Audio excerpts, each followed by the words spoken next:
Hi there. This is Melissa Cox with Movies and Munchies. And today we have an episode for you about Crybaby. And to talk with me about Crybaby today, I have Hi guys, I'm Robyn. Robyn Reader Simpson, whichever you'd like to use. I use both. And I love this movie and I love Melissa. This is wild. We've been friends for a long time. It's like a forever. reconnect, makes me very happy. And I love cult films and I also love food. So this is like the Just perfect. all Yeah, I'm perfect an coalesce. esthetician. I'm really into beauty, so a big part of what I'll talk about actually in this movie that resonates with me, I think, is the look, the aesthetic, which, Yeah. yeah, we'll get into that. But Yeah. yes, yeah, I'm happy to be here. Yeah, Thanks for I'm having me. excited. Uh this so I put out a call a while back of people just like asking my friends and anyone who follows me, like, if you have a movie that you want to talk about, let me know, because everybody, like, that's what I love about movies, right? Is there's something that stuck with you Yes. and just got into your brain and it won't go away, and it just hung out there for basically the rest of your life. Yeah. Like, something particularly about that movie, and everybody's different. Like, it's different for every single person. Obviously there's popular movies where you can all kind of agree, like, even if you don't love it, like, kind of why people love it. Like, Yeah. I mean, Star Wars is cool and all, but I'm never going to talk about that movie probably because No. it's just everybody else has talked about it. Yeah, It has enough publicity. it um does, for sure. But I love, like, the weird shit that you saw when you were, like, 13 years old Yes. that you just obsessed over for the next Yes. 20 years. Yeah. Well, it's wild. This movie, when did this movie come out? It was probably late 80s, early 90s. Yeah. Yeah, I believe it's 80s. Maybe Or no, it is 1990. 90s because Yeah, yeah, I'm thinking of a different Waters. So this is by John Waters. it is. Yes. And if so, a lot of people, the main movie that they know by director John Waters is going to be Hairspray, right? Yes. Which Yeah, is that was the one. also a weird trip if you've seen the original, especially. Like, I feel like Oh, I feel like the remake was less weird. they watered John Waters. They watered down John Waters' Hairspray the second time, I think. I mean, with the Yeah, original with Ricky Lake, it was definitely very strange. yeah, It it's was very, yeah, it wasn't as clean. The yeah. cinematography was very gritty. I feel like Which his is cinematography is common. so gritty. Yeah, It's common with his yeah, stuff. I mean, he was an yeah, independent filmmaker too. yes. He did So not by the time I think that second Hairspray came out, he had quite a big budget, you yeah, know? for And sure. I don't even know if he was involved in the remake. I don't even know. But No, I'm not sure. I don't know. But, yeah, I love him. He is in my opinion, the king of, cult films. And Yeah. I wanna say that movie Crybaby came out in the early '90s, which is weird because I was born in '86. 1990, actually. 1990. Yeah, Oh, okay, so I was born in '86, same. and my dad rented this movie from Spin a Dollar Video, Yep. okay? And I don't think he really knew anything about it, and I remember being a small kid and seeing this movie for the first time, and literally stuck with me for Forever. literally forever. It's pretty hilarious. I mean, what was I, 4 or 5 years old? That's oh my god, that's so wild. And now I'm Yeah. almost 30 and, still quite obsessed. No, I mean, that's what I love about movies.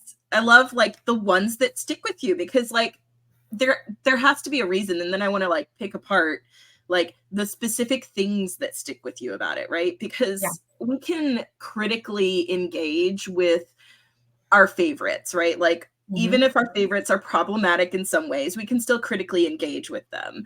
Um, Absolutely. but yeah, like, Crybaby, so I'm just gonna run over the synopsis real quick from Wikipedia. Crybaby is a 1990 American teen musical romantic comedy film written and directed by John Waters. It was the only film of Waters over which studios were in a bidding war, coming off the heels of the success of Hairspray.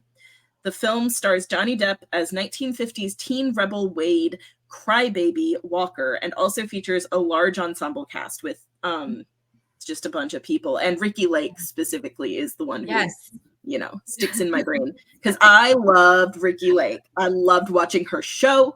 I loved her as just...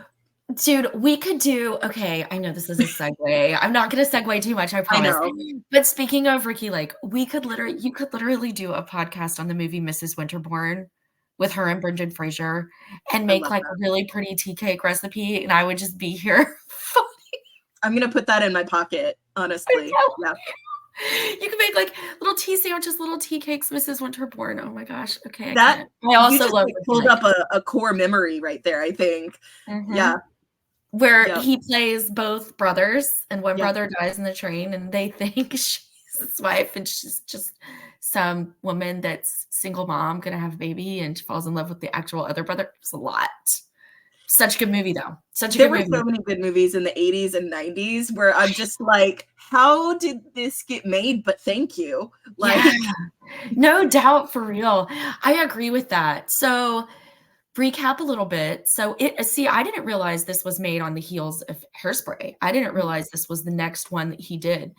Which kind of makes sense because the production quality is a little better for this, right? Like this one is for sure better. Like, yes, he obviously has more money. Yeah. And another really cool thing is that he films all of his films in Baltimore. Mm-hmm. And I didn't realize that. Yeah. I think that's really, really an interesting thing. Like he was so stuck with that. There's do you know about Hunfest in Baltimore? So I don't know if it's specifically because of Waters, but Hunfest.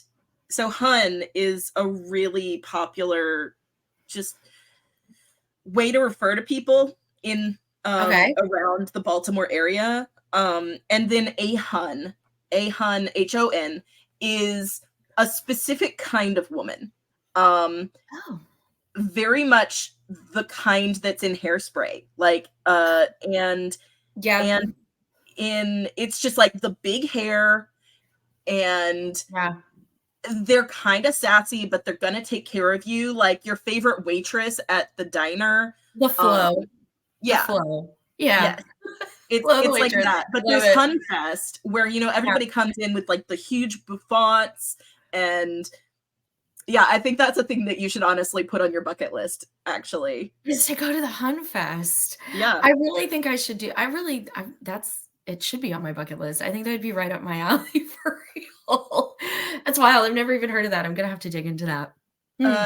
Okay. So pulling it up real quick, because it is kind of amazing. It's like got peacocks are a big thing. Not peacocks. Brain. Flamingos. Pink flamingos are a huge thing. Okay. And it's just about kind of the essence of Baltimore. Like, it's just the essence of Baltimore-ness. It's like I don't even know what it is, but I can almost like see like a little bit of the Jersey Shore meets a little bit of New England and like morphs into that. Yeah. That is, like it's hard to describe. It's just like, it's very much, it's just like 1960s beehive hairdos, sunglasses, over stylized clothing. So like very like, oh my God, heavy on the 1960s like aesthetic. Oh, I love that. And then makeup and like bright eyeshadow, like the bright blue and bright yellow, girl. Yeah, easy yellow. And then spandex pants, leopard print clothing is popular. Like Bundy-esque. I love it so and the much. winner, there's like a contest where the winner is crowned Miss Hun. So look, do you have any goals? I'm just like a goal. Goal. Just gonna put that in my crock pot for later. That's a goal. Oh my gosh. It's just an amazing city, honestly. That's awesome. You know, I've only been to Baltimore one time. I had a friend that went to the Peabody Conservatory, and that's the only time I've ever went there. And I mean, honestly, I had a really good time while I was there, but how freaking cool. I'm definitely adding that onto things I have to do with my life. Oh my gosh, these are sitting right here next to me. How perfect for the situation. I'm just saying. It's You know what I mean? These are perfect. But wild. But yeah, I think Huh. it's so cool how like specific directors, right? Like Waters was specifically influenced by his surroundings. Oh yeah. And you can see that in all of his movies are kind of very Baltimoreese. Like even Now that so you've I mentioned it, yeah. like I used to live near there, and even Crybaby, once you get right outside the city, it's very rural. Mhm. It's very rednecky. And you know, Yeah. it goes Maryland, most of Maryland is not big cities, like most states. And Yeah. so you've got, you know, rural areas just outside of there. And that kind of makes Yeah. sense when you like watch the Johnny Depp's side. My brain just went Oh, the away. drapes. The drapes, Yeah, the girl. drapes. Yeah, the Yeah. drapes. Well, it's so, the suburbs, and then you just cross that one little line out to the woods, and all of a sudden Papa is bathing in the in a In the tub barrel. outdoors. Yeah, in a barrel with a sponge on a stick, you know? Ugh, And jeez. the babies are just have a lot going on. Like honestly, like you can tell that they're cared for because their mom puts a lot of effort into A lot. those preschoolers. She Aquanetted that Setting. little girl. She she Aquanetted, I mean, that little girl was a hun. She had on the bright eyeshadow that matched her shirt and her little neck scarf and her little big old hair, and it's Pretty wild. precious. So wild, dude. Okay, Ah, so the movie kind of starts let's see. The movie starts with them in school. yeah, it's okay, so they're in school and the credits are rolling while they're in line to get Yes. some kind of A vaccination. polio vaccine. Polio So because vaccine. Yeah, that's the time period is the yeah. polio vaccine had just come out and everybody had to get it. Yes. And so, Allison and Crybaby Walker are in line, and of course they sit down at the same time, and it's that shot, which I think that shot is actually really cool because Mhm. one half is the drape line and then the other half is the square line, and it very much sets it up in that 1 second where it's like, okay, this is, the In Fair polar Verona, we meet our like it's very much yeah. Montagues and Capulets. It really is, isn't it? It actually wow. Okay, never really thought of that, but it is like a little bit of a redneck Romeo and Juliet. I feel like it is, you know? Yeah.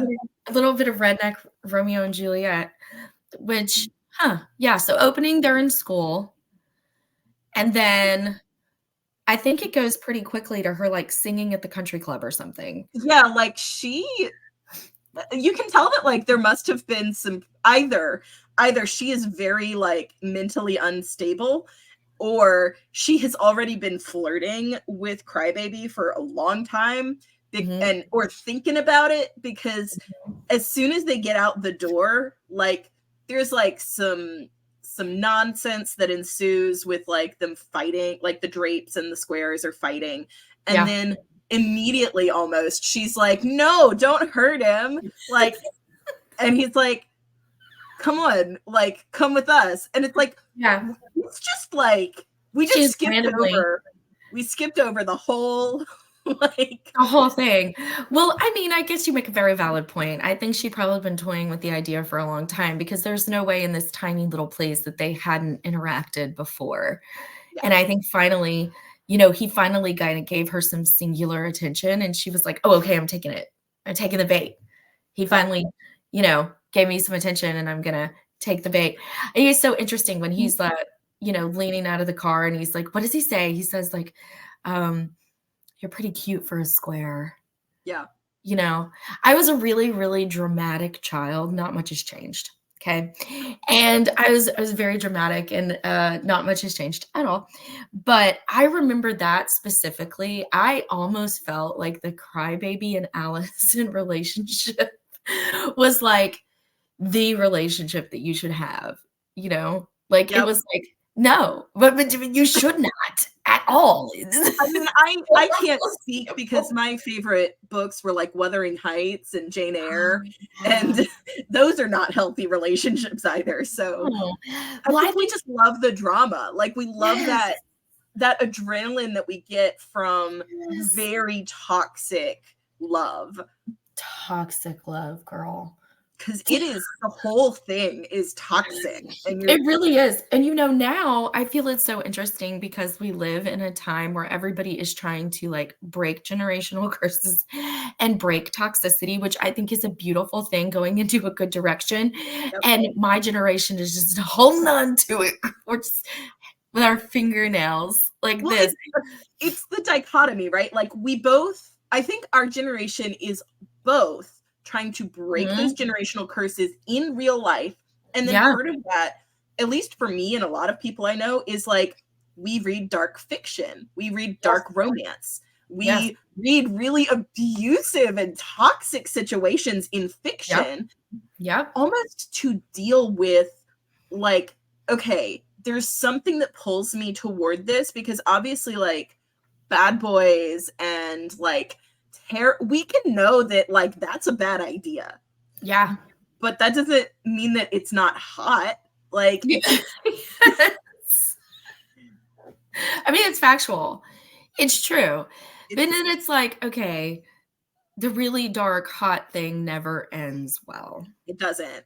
you We know? know, and Yeah. that's why we get to explore it in fiction, right? Yeah. Because fiction does end and we get to put Mhm. it down, and Yeah. we don't have to deal with the fallout of an actual abusive toxic situation that Right. then, ruins our entire life.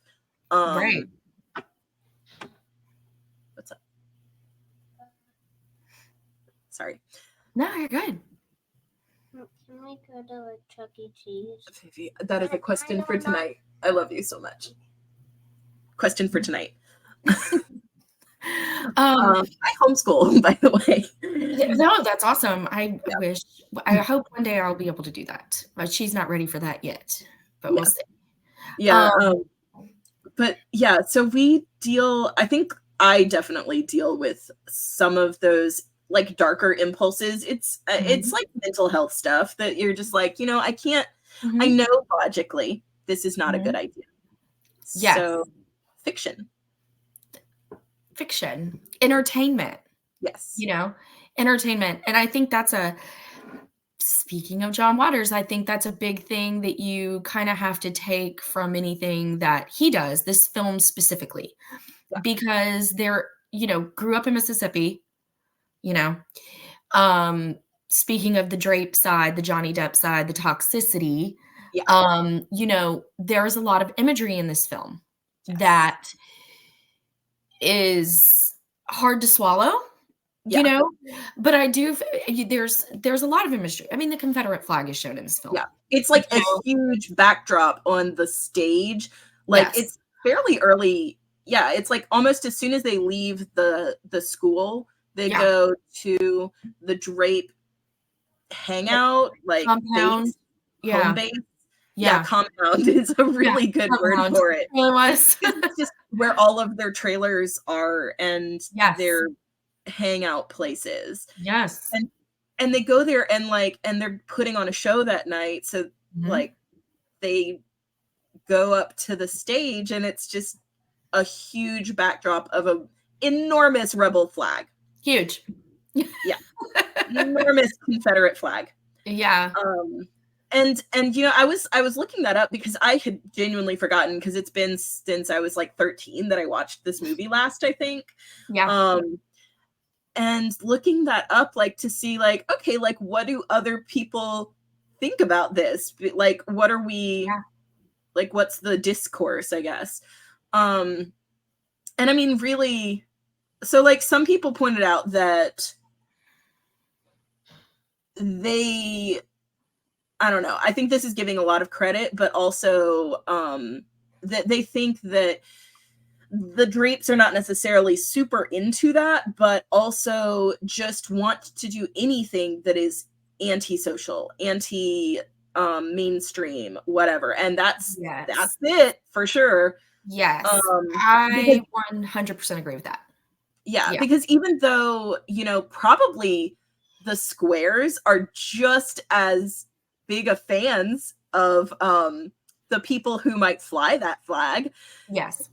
Honestly, they would not be as loud about it, right? So it's kind of in your face. No.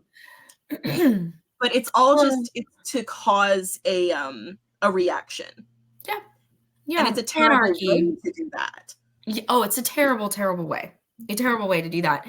But I think, it's like growing up in the Deep South, being a child of the Deep South when I first saw that movie, a lot of the people I knew and loved, family members that I had were very much like the drapes.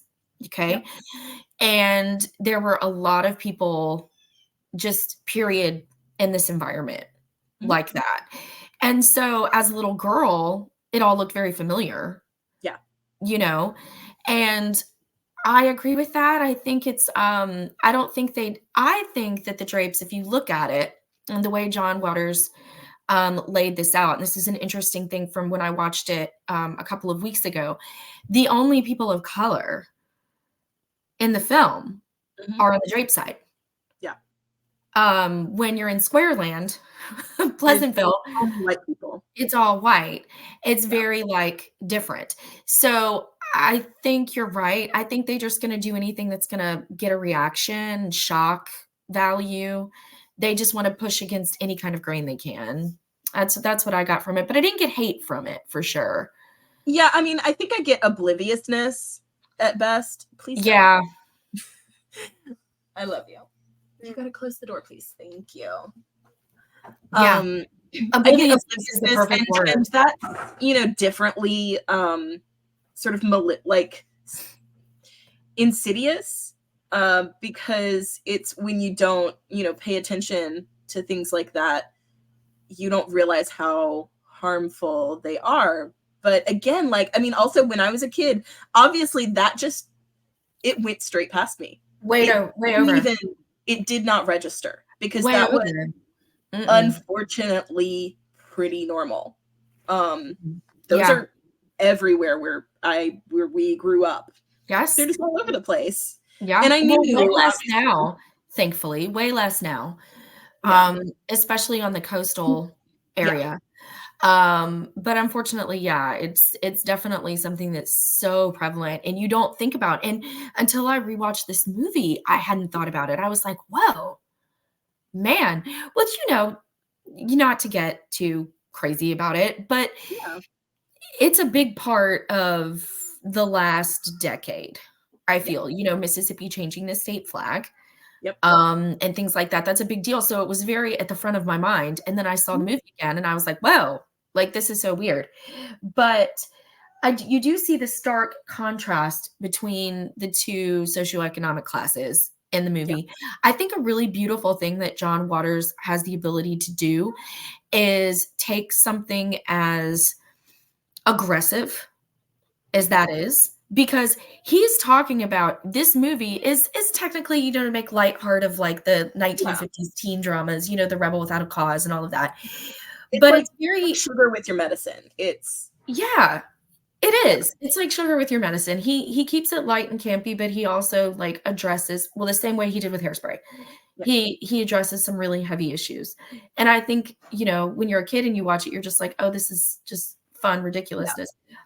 But can we talk for a second about how this is a teen musical? And you and I have some we have some history with musicals. Yeah. Yes. And the big music, theater kids. This huge theater kids. The music in this movie is so bad. It's not good. I forgot how bad it was. I was like, so bad. Oh boy. So bad. There are pretty decent I mean, Hairspray, right? Like Hairspray. Hairspray was so iconic. The music was so iconic. And I It really was feel so like wild. maybe John Waters was just like, how do I get this money right now? How do Yeah. I Yeah. how do I ride this success to get the money? Well, here's the thing, and I know a lot of people will probably disagree with me on this, but I'm gonna say that, as much as I love this movie and I love the character because the greasy bad boy with I love that.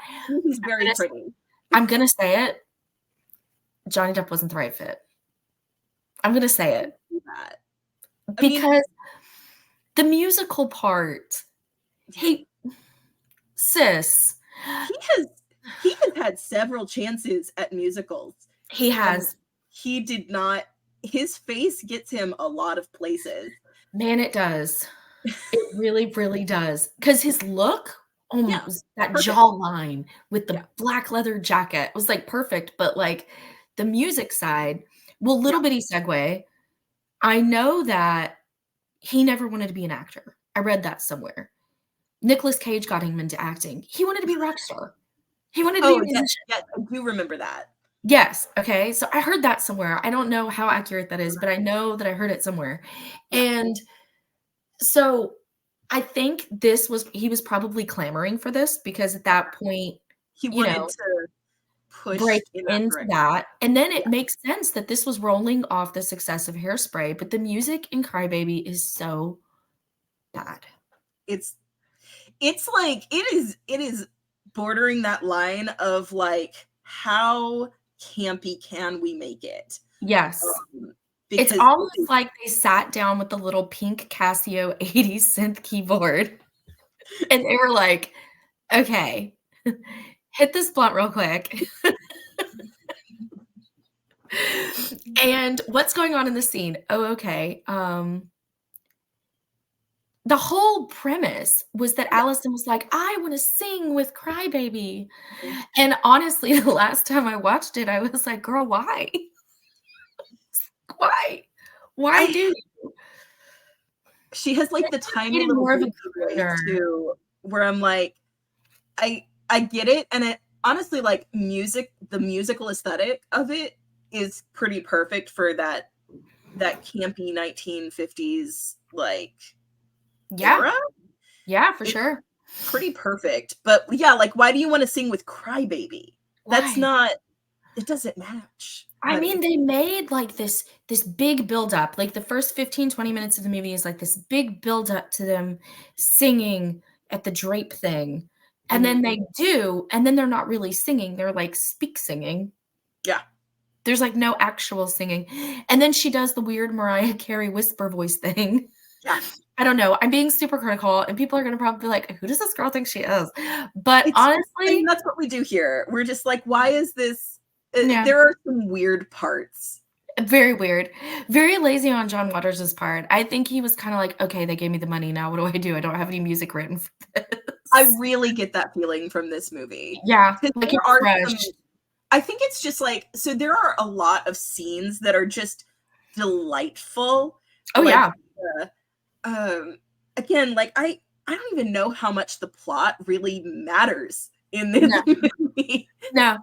It's a very loose, like it's like a very generic plot. It's basically just there to string together the musical scenes and Ricki Lake. Like honestly, Ricki Lake steals the show a lot. She does. She steals it a lot. I think the aesthetic of the movie is what I fell in love with. I mean, I probably have like 3 scenes or so that were just really it for me that I thought were just absolutely hilarious and I adored. But core memory for me was Tracy Lords and the way they styled her and the way they styled Allison after Crybaby went to jail. The red dress and the like perfection. Yeah, the stark contrast because it's just such a visually pleasing film. Even, the scene right after they sing in the drape situation and they're on the hill and Crybaby opens up his shirt to show her his tattoo of his electric chair. Yes. Okay. The lighting in that film is so like James Dean, Natalie Wood. that like gray with a little slab of white on their face, almost like film noir. And it's just so pretty. Like, I think when you sit and watch this film, it's very bright and pretty. And like you said, I feel like It's like you can see candy. Like the whole movie is like candy. it is. It literally is. Like Yeah. that ribbon candy that they only sell at Christmas. Yes. Yes. Yeah. It's very delightful and delicate and pretty. And I don't know. I was so obsessed. I did a photo shoot a few years back. When I got this shirt, actually, this shirt was actually a gift. Okay. Yeah. So random. Like, I saw this shirt and I was like, oh my gosh, like a person was wearing it. And I was like, well, where did you? And I hadn't seen or thought about this movie in probably a decade, like a long time. And literally a friend of mine was wearing it, like just shows up to something and was wearing this. And I'm like, where did you get that? And they were like, oh, some girl gave it to me or whatever. And I was like, can I have that? Can I have that? And they were like, really? They were like, I don't even know what this is. And I was like, well, it's a movie. They'd never even seen it. Oh my gosh. They didn't realize this was Johnny Depp, which how do you not? They'd never seen it before. And I was like, okay, so little lesson with TT Robyn. And I made them watch the movie and they were like, I don't get it. And I was like, well, just give me the shirt because we can't be friends. So I took the shirt, and long story short, I went and did this photo shoot. My friend Jesse is amazing, and I shouldn't have outed him because he had said, don't tell anybody I took those because he's very shy. But I did this photo shoot with this shirt, and I was so like, I had sat down and watched this movie with the Sisterhood of the Traveling Shirt, and I was like so inspired by all the aesthetic portions of it. And I'm like, oh man, I've never done anything like that before. And Tracy Lords did this beautiful photo shoot with the black leather jacket and the motorcycle and in her like leopard print panties. And it was like, I just fell in love. I don't even remember, what is her character's name? Rhonda. Yeah. Rhonda. I think she and Ricky Lake and Hatchet Face. I loved Hatchet Face so much. I was obsessed with her. The female drapes were amazing. Like, I remember the male drapes, but the female ones are like, that's where the whole movie is about. Yes. With Hatchet Face, Ricky Lake, Rhonda, Tracy Lords, and even the mom. Yeah. You don't see her very much. Rhonda Ricketts, I guess that's her name. But I feel like there was such a strong female cast. The female ensemble were hilarious. Which I think is like a common theme to me from John Waters movies. Yes. Just generally, like, he would much rather focus on the femme characters than the male characters. Absolutely. He almost uses the male characters as pawns to set up the femme characters showcasing. And I think that's so phenomenal. And you know, to think he's always like picking like just the most wild misfit performers. Yes. Like people you would never think of. Just I think part of that might be just due to the area. Like, he pulled from local talent, I think. Yeah. And Tracy Lords was what, a adult film actress. She was. I know she had been in Playboy, I think. I think by that time she'd done Playboy. I know she was a film actress at that point. Yeah. And she just so fabulous. Yeah. She's got one of those faces that can just pull off, I think, anything. Yeah. You know, I'm really, really I'm obsessed with aesthetic and makeup and looks and glam. It's just, I myself keep things very kind of plain, but when I'm working on other people, I think it's like, it's like, it's a gift that I can like kind of, I can see exactly how to get them there. you know? Yeah. And so watching this film, I just get so obsessed with it because even like Ricky Lake's children, Yes. Oh my it's, god, those tiny little. it's ridiculous. All the So little details. that is one of my it. favorite parts of this movie is like the foster. So we're skipping over a great big portion of this. We are. We've But said way too many times. eventually, Sorry. like the drapes get, you know, rounded up and get arrested or taken into custody, and the kids get taken away from Ricky Lake, which, by the way, like, it has to be mentioned that Ricky Lake's character in this, who is Crybaby's sister, is also in high school and has two kids, and is also pregnant. Yeah. Like very pregnant, almost there. And just, you know, as backdrop, as scene setting. So they've all been rounded up and her kids have been taken away from her and put into foster care. Yes. And because this is such a campy, wonderful thing, like movie, It's like the Humane Society of Children.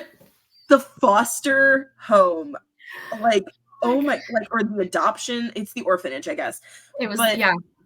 It just, they're walking through and it's sort of halfway, and it's sort of halfway the Humane Society and halfway like an old-fashioned freak show. Like, yes. It just, they're all of the little children are behind glass and set up so that you can easily see them, you know, at eye level. And they're in like dressed up like dolls and, you know, acting out scenes. Bizarre. It's just like the weird pastel colors of every room and like the weird props.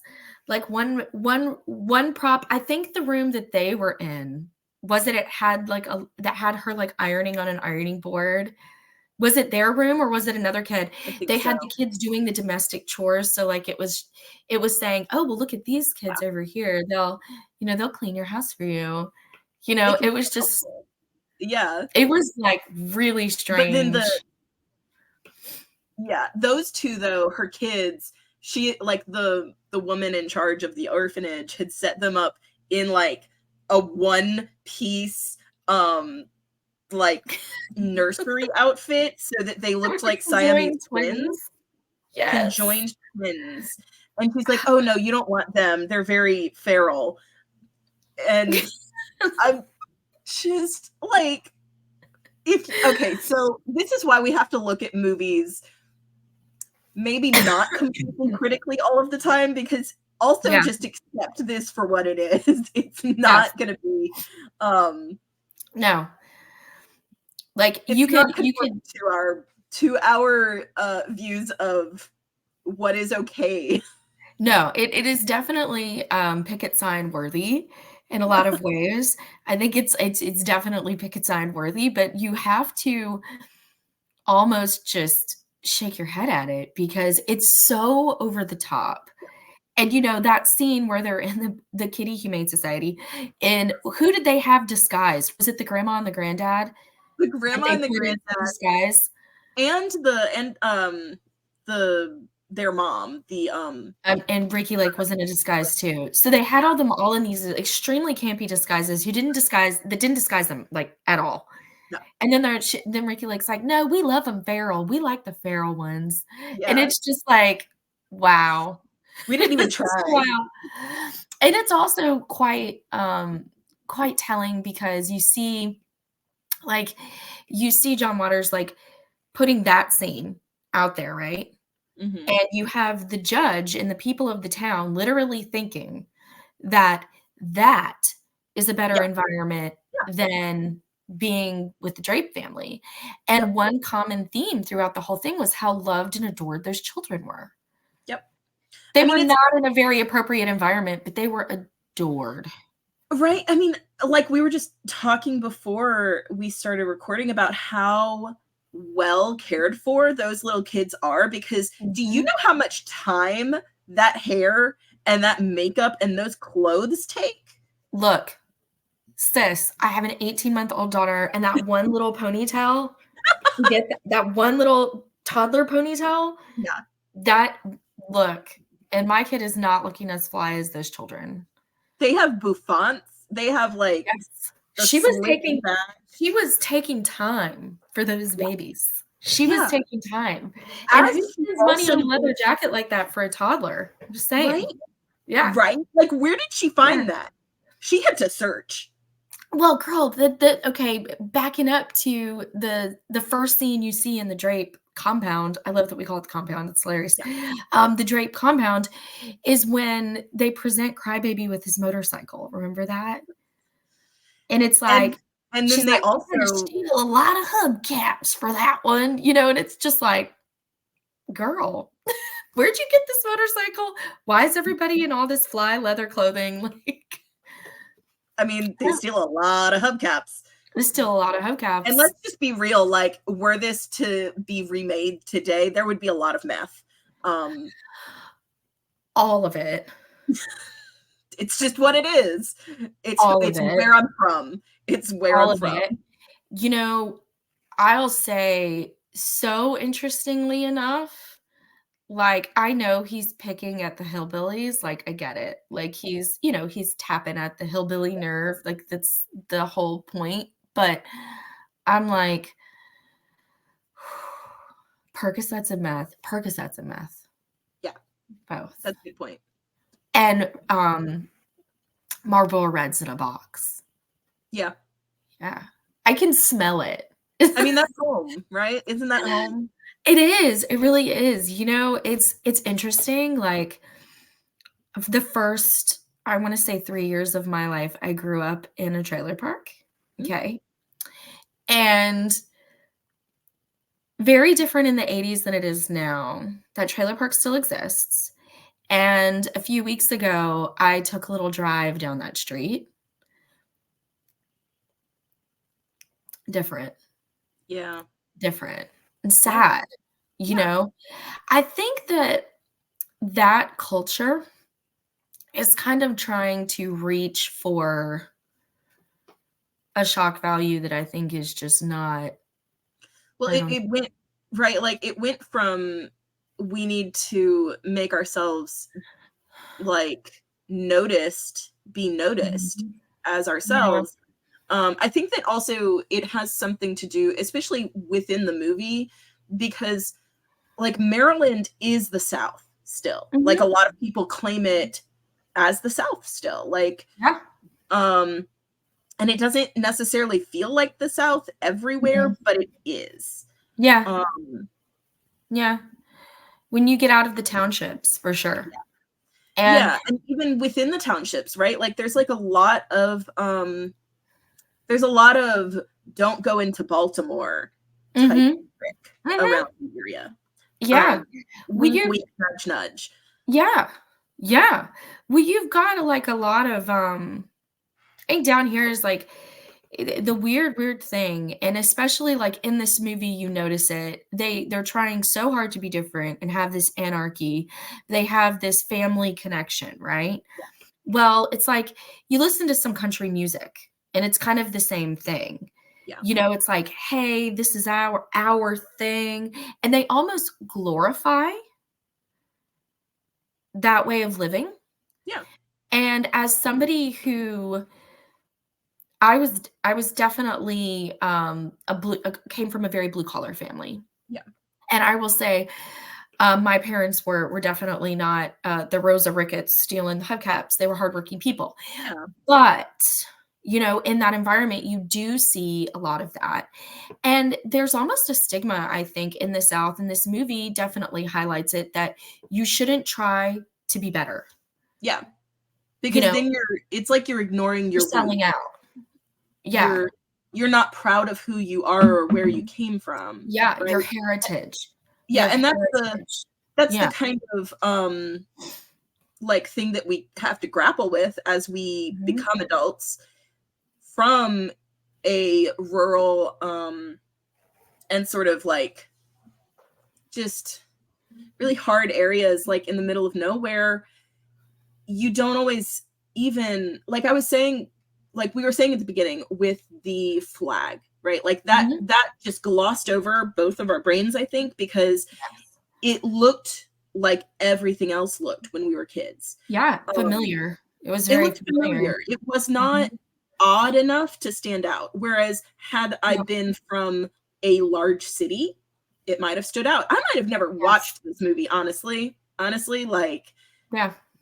I mean, I've spoken to several people in the last like year who had never seen Steel Magnolias or Fried Green Tomatoes, and it just Oddly enough, my husband grew up in Montana, and he, until 3 weeks ago, had never seen Fried Green Tomatoes. We sat and watched it because it's on Netflix right now.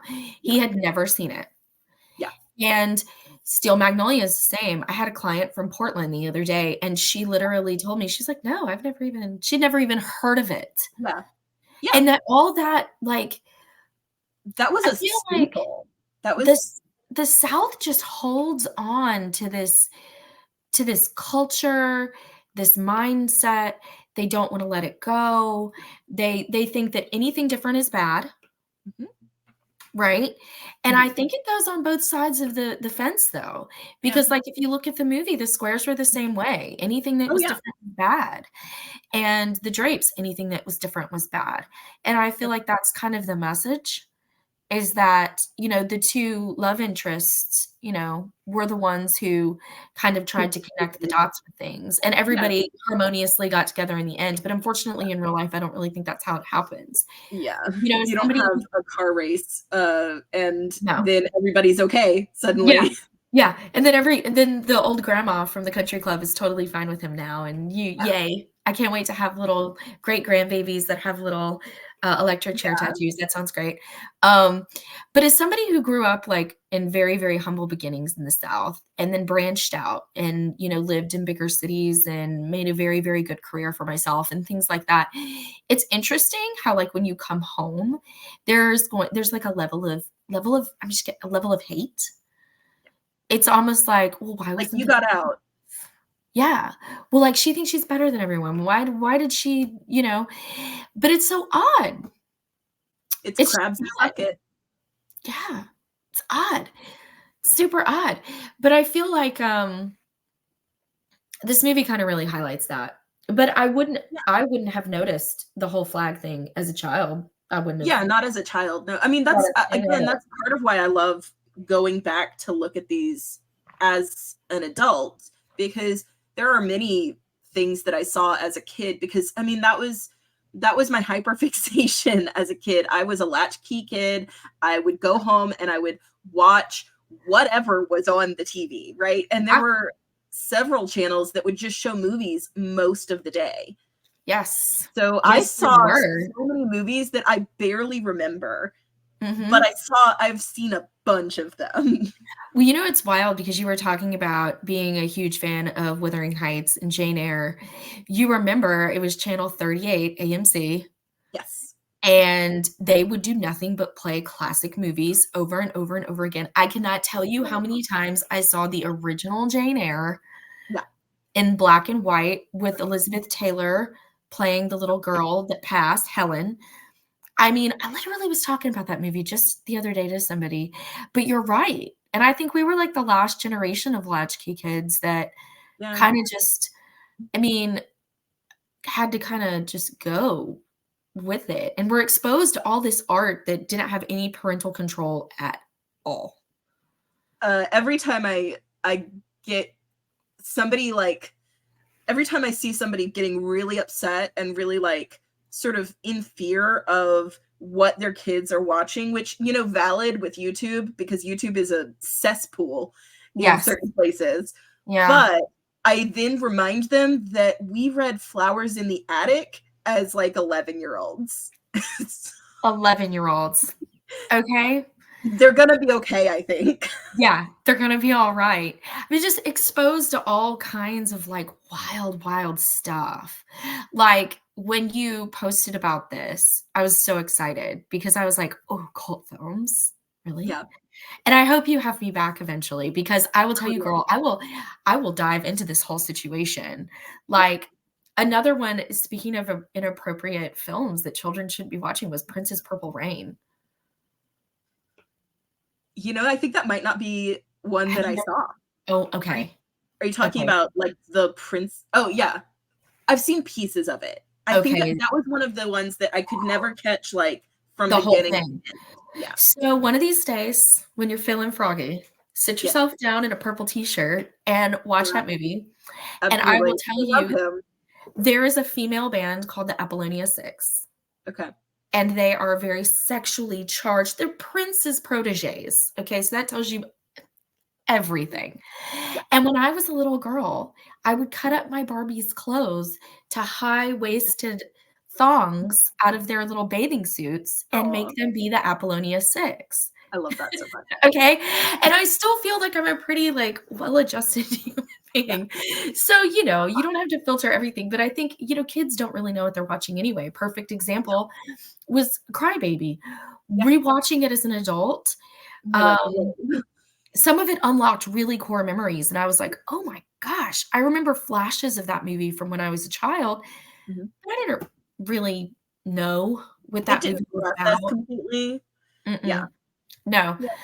I will say for me, though, the 2 scenes that I thought were the most memorable is, the when they're in jail and the horrible song, "Hey, Mr. Jailer, won't you let my man go free?" Yeah. That right there was odd and strange, and I feel like there was so much sexual nuance that wasn't really nuanced, and you had grandma getting up on the judge, and then, like, it was very Grandma was willing to go the distance. She was.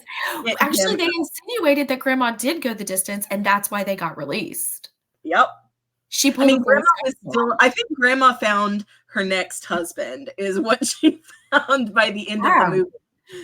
It's just kind of like, I was like, man. Well, yeah, I think even at the end of the movie in the whole Kumbaya scene, they were together. But like the licking the glass. And like, that took me out because I could not think of anything aside from that they are licking glass. In a prison? In a prison. And then like John Rodgers does like the close-up of the tongue on the glass. And it's just such a classic, like the only thing more icky than that scene in John Waters is his mustache. I can't. But it just, you get, you know, I loved that scene though, because I felt like it makes you so uncomfortable when you're watching it. You're just like everything. If you are a person that might have sensory issues, it is just triggering. Yeah, just, you know, view with caution. Yeah, somebody's gonna get staph from licking that glass. Oh God, they are. Somebody's gonna get staph, and everybody was fine with it. And I mean, I kind of, I do think it's pretty funny that now I realize that I didn't think about that before, but it does seem like Johnny Depp was trying to dive into his rock star moment. Absolutely, he was pulling. I mean, they visually like did sort of Elvis iconography, like with his hair, his move, his whole dance was very Elvis, Jailhouse Rock adjacent. It was. Well, I mean, the musical number inside the jail. With him not playing the guitar, laying in the bunk, strumming, whatever. And you're just like, I'm not even gonna pretend my fingers are doing anything. Yeah, it's like, and you know, I think if I was probably a teenager, his face would have captured me so much I wouldn't care. But now, as a grown woman with standards, I'm like, man, you couldn't even learn those few chords. Like, no, the fuckboy energy like oozing out of him in that moment. And you know, I didn't know if I was going to go into it, but I am. Why not? Speaking of fuckboy energy, that scene when they're on the hill, I don't think she was consenting to half of that. I was like, girl, she wasn't saying anything. No. Little Allison, her character just went along with anything and everything he did blindly. But that was kind of the point of her, right? Is that she just wanted anyone that wasn't what she knew. Like, Yeah, that's what she wanted. she just wanted somebody different. And I almost felt bad for him because of that. But then with her, I was just like, she never really found her own. It's like every time I watch Grease 1, first of all, Grease 2 is superior. Everyone knows that. But Grease 2 is superior, another conversation for another day. But every time I would watch Grease at the very end when Sandy just did her makeover and completely changed, I was like, why is that? It's not. Why? You're not more yourself. You're just more what you think he wants. Like, that's literally all you've done.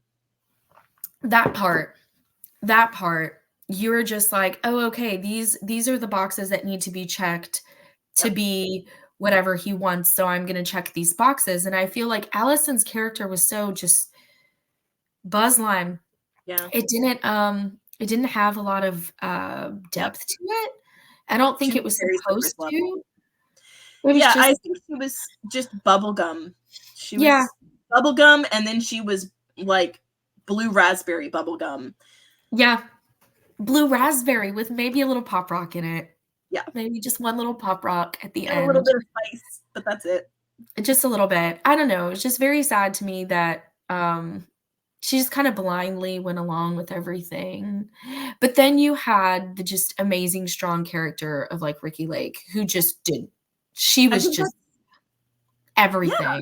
That's why those characters stuck with me so much, I think, because they were just better. They were better characters than the leads. The leads were like window dressing to give us all of the side characters. Yeah. The ensemble made the movie 100%. 100%. And so you fast forward to the end of the movie. And so to pretty much catch everybody up, I guess, they were in school getting the polio vaccine. They walk out of the building. There's a little bit of a tussle between the drapes and the squares. Allison gets in the car with Crybaby, runs away, gets a little bit of a makeover, sings with him at the drape compound after he's given a new motorcycle. Yes. They get to like second base on a hill. Then the squares show up and catch his motorcycle on fire after he gives a dramatic speech about his dad dying in the electric chair. Yeah. It was very unprompted. It was. He's like, I just want you to know my trauma. It says it. And you know, it's funny that you bring up Elvis, right? Because obviously that was somebody they were trying to channel a little bit, like early Elvis, that whole motif. And then like if you've seen the Baz Luhrmann film Elvis, I don't know if you have. I haven't seen that one yet. Okay, so I also didn't realize it was Baz Luhrmann, so that makes me more interested. You should watch it. Yeah. You should watch it. I'm not a huge Elvis person. Okay. I'm not. I mean, whatever. You know, I mean, I'm kind of like, okay, whatever. But it is a Baz Luhrmann film, which he can do no wrong. Like at all. And the one thing I find interesting is that we're sitting here talking about Johnny Depp and like how little effort, like tiny little effort he put into this. Like, I don't think he did at all. I think he made himself look cute and then he was like, okay, that's it. I mean, isn't that what he does? He just kind of rides that face. He rides the face, doesn't he? He has no depth. Every time he's ever tried to like be deep. You're like, baby, just be pretty. It's okay. That's it. That's all you need to do. Well, the guy that they hired to play Elvis, okay, sings as Elvis throughout the film. And it's like, the dude did his homework. I mean, it was amazing. So I guess what I'm getting at in my head is like, I'm going to need John Waters, who is still very much alive, by the way. I'm working on a new film. I'm going to need him to revive Crybaby and hire that guy. Yeah, rework the whole thing. Rework the whole thing and have new music and do it better. You know, do it better. I'd love to see Megan Fox as the Tracy Lords character. That would be pretty amazing. Wouldn't it? Because I feel people really underestimate her. Yeah. I think Machine Gun Kelly killed Megan Fox and now she's an alien around in Megan Fox's skin. I don't know. But I just think like someone like her that extreme, I think you could play on the plastic of society with a new one now. Like you really could. Like I think there's there's definitely so much got some plastic. meat there to explore. Yeah, there's so much you could do with it.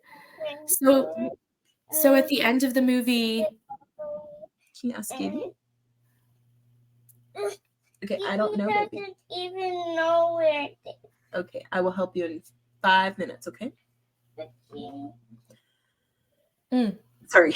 a character we completely forgot. Mm-hmm. The whole reason that Allison goes back to sing with the squares. Yes. I don't remember the girl's name, but she claimed to be pregnant with Crybaby's child. That character also stole the show. She was something. What was her name? Lenora? Yes, Lenora was just obsessed. Obsessed If there with has ever been a pick-me in a movie, she was a pick-me. She was the original pick-me. She really was. And she just like, girl, so she claimed no self-respect. None. To be pregnant with Crybaby's child. She wasn't even pregnant. And then at the very end, Allison's like, well, I'm going to go back to the squares because he lied to me and he didn't really care about me, right? So she's singing at the fair with the squares. They break Crybaby out of jail or whatever happens, and they bring him to go get his woman. And old Lenora over there on the side snatching a baby doll from a kid at the fair. And saying, Crybaby, I had our baby. Stop.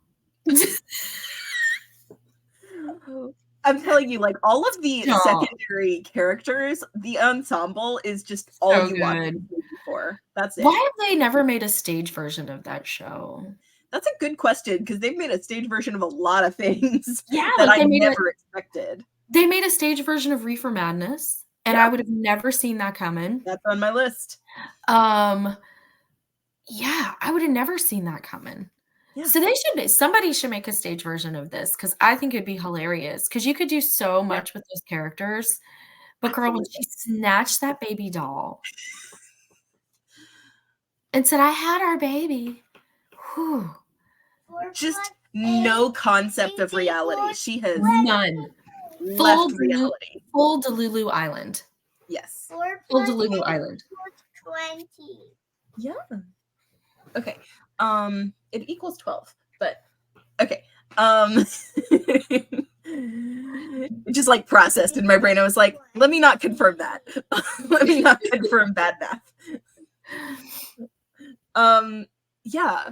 I think okay, so my recipe for this movie is I was like, there's not, I mean, a whole lot of food happening in the movie, honestly. Like, aside from like suckers, maybe, like candy.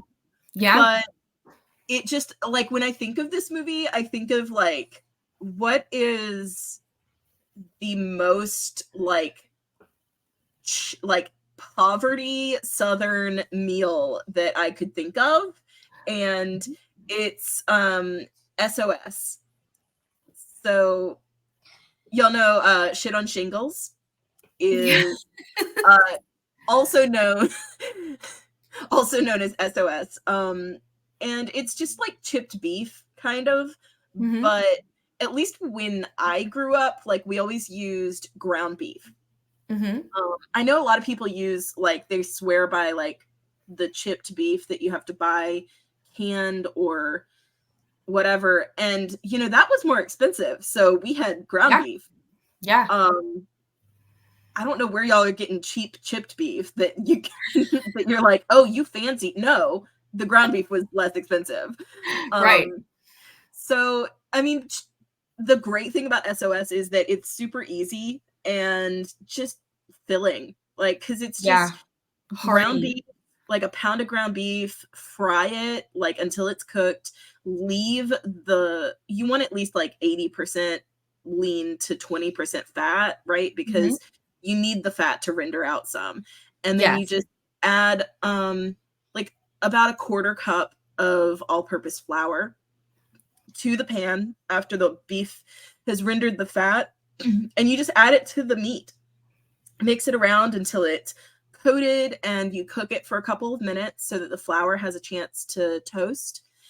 And then you can add non-dairy milk if you want. I haven't tried that, but if I would do oat milk.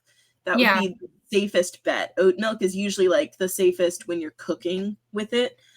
But most people are just going to add regular milk. And you just stir it and keep stirring it, and you're making your gravy right there. And you're obviously like, don't forget garlic, salt, pepper, tasting to season, or season to taste. And it's just a really simple, easy, quick dinner. And then you make some toast. Yeah. And that's it. And it's shit on a shingle. Because like you could literally see like Rhonda Ricketts with a giant pan, just shoveling that out to all. It's a perfectly substantial dinner to have for everybody. For everybody, for literally everyone before they go kind of sing, sort of. Sticks to your ribs. Yes, it does stick to your ribs. That's the best way. Literally sticks to your ribs. Best and I mean, in my experience, kind of tends to run straight through you. So, just make sure. Also a decent colonic. Yep. Yes. Also very decent if you're having one of those days and you just need to feel some extra help, some comfort, and you need a little assistance. I think that's great. Yep. Do you know, I'll tell you like, girl, I'm still thinking about Lenora popping out that baby doll. I just can't. Lenora is a trip. The other scene, and then I think I'm done obsessing about it, but the other scene that is hysterical to me is when Rhonda, Tracy Lords' character, goes home to her parents. Okay. And they have found a foreign exchange student named Greta or something like that. And they were going to send Rhonda to like Sweden. And she just starts packing her stuff, and, she just slams her suitcase shut and goes out there and starts hitchhiking in the suburbs, like outside her front house. I'm like, outside.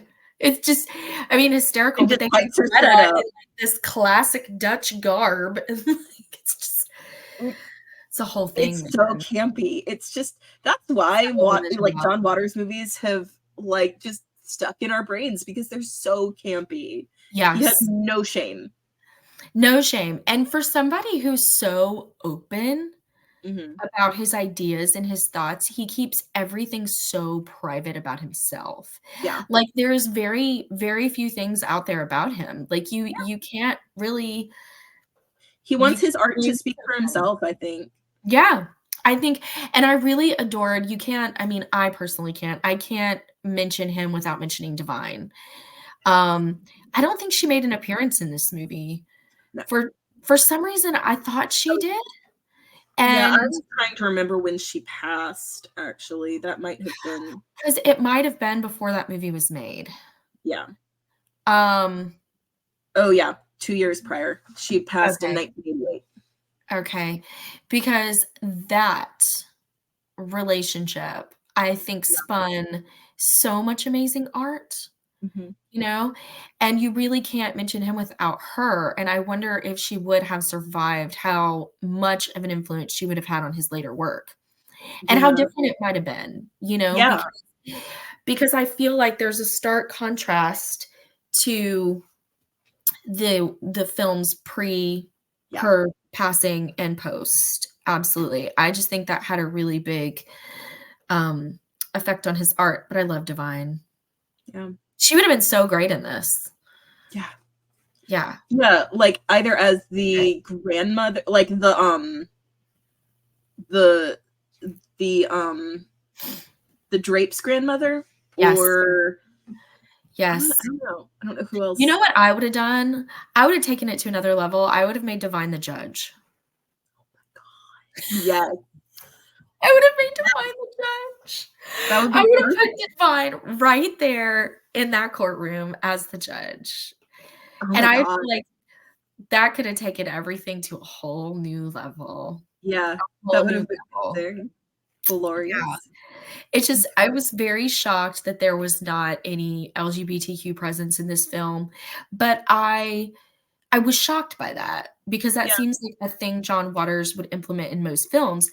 However, there was no element of that in Crybaby at all. There Yeah. wasn't. And I think it was because he was staying true to, you know, the slapstick of the genre he was pointing out, you know, Yeah.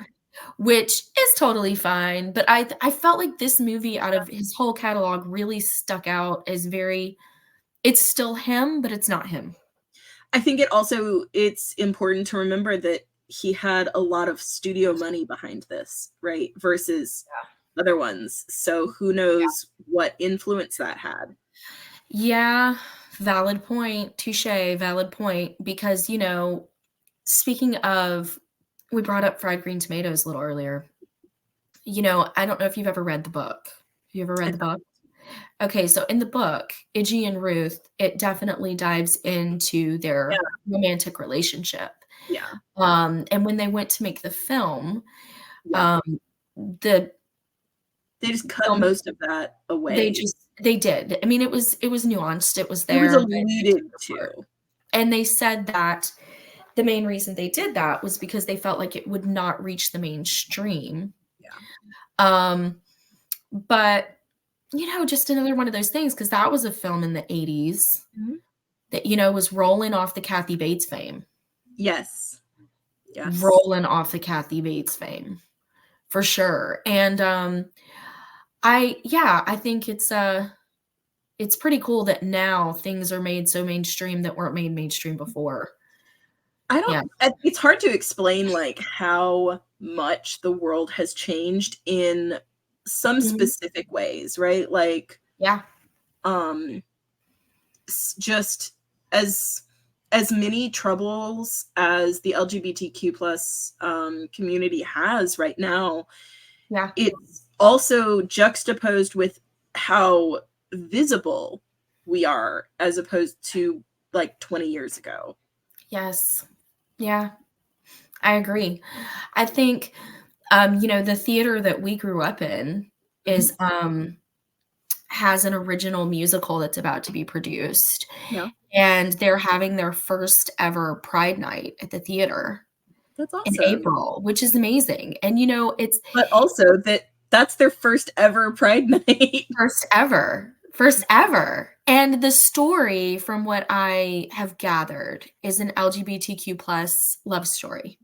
And which I think there should be so much more of. But interesting enough, if you remember, they're having their first Pride Night now.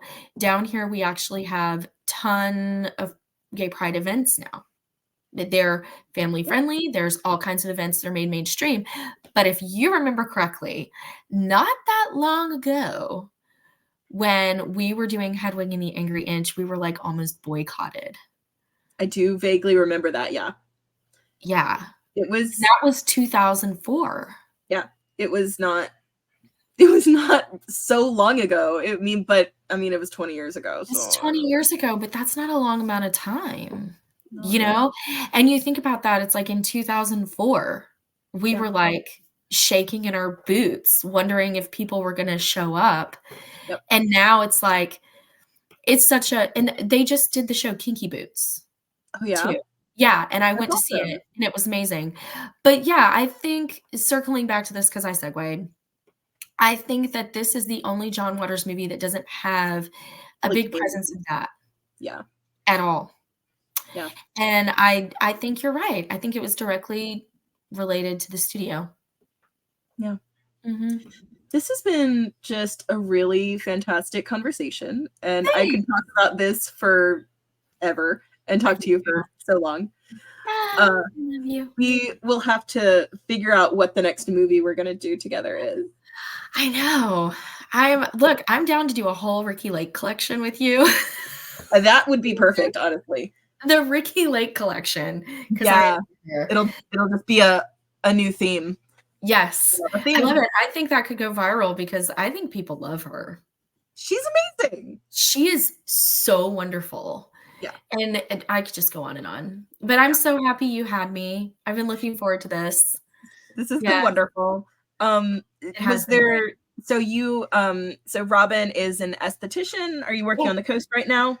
I am. I work on the coast at a spa called Bridges Skin and Body. We're a little day spa. And I am currently pursuing medical school. Yes. Very cool. So pretty busy. I'm a mom and I'm an esthetician. I'm not living a big city life anymore. Things have slowed down, but I'm grateful for that. I think COVID kind of like 2020 hit. My life went like, woo. My life became very Allison. You know? Became very Allison. And sometimes we need some Allison. Like sometimes we just need to slow down a little bit. Sometimes you need a little Allison. I'm really surprised that your recipe wasn't just like meat, potatoes, and unsalted peas.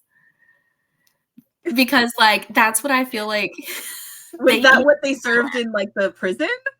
No, that would be in Squareland. That's what you eat in Squareland. That's true. I'm not gonna serve y'all like I'm not gonna give y'all a recipe for garbage. Unsalted peas out of the can. No. But yeah, thank you for having me, girl. Yeah, my life is very Allison right now, but I really love it. I'm still into film and art, and I try to support the local art down here. We have an equality council down here that I try to support. I spend a lot of my time now behind the scenes of things. I don't really get involved in front. This is the first time I've been in front of a camera in a long time. You guys, I showered today. You're welcome. We appreciate it. No, but I appreciate you doing this with me. I had a lot of fun. Yes. And I could ramble on about movies forever. So. Me too. Yeah. Okay. This has been an episode of the Movies and Munchies with Melissa Cox with my guest host, Robyn Reeder. And we are part of the Neurodiversity Media Network. You should go check out the rest of the wonderful podcasts in our network. Thank you guys. Have a good one. Bye, y'all.